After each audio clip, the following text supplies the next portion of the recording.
Let's read sentences, sight words. Before we start, don't forget to like and subscribe to my channel. Hello kids! Welcome back to my channel, and this is me again, Teacher Riri. Today, we are going to read sight words sentences. I am going to read it first and you can follow me after. Are you ready? Let's start! We are at home. We are at home.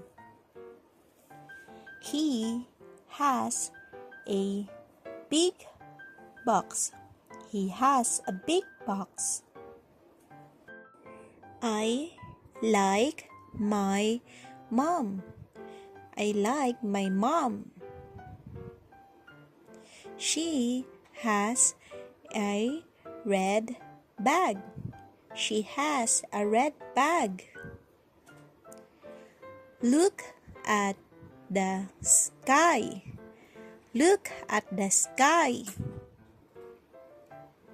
I can hop fast. I can hop fast. The cat is on the mat. The cat is on the mat. We see the moon. We see the moon.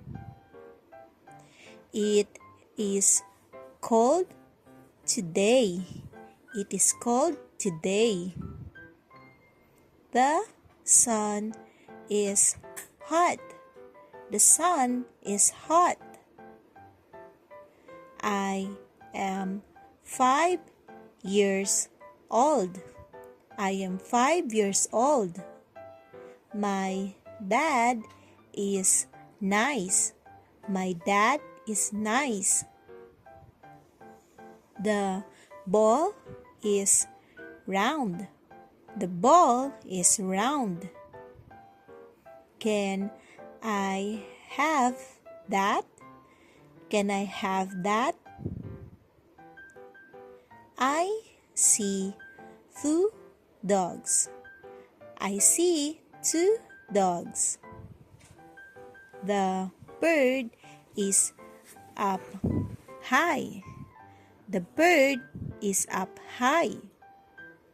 She is my best friend. She is my best friend. I go to the park. I go to the park. Good job, kids! Don't forget to keep reading and learning. Thank you for watching. Till next time.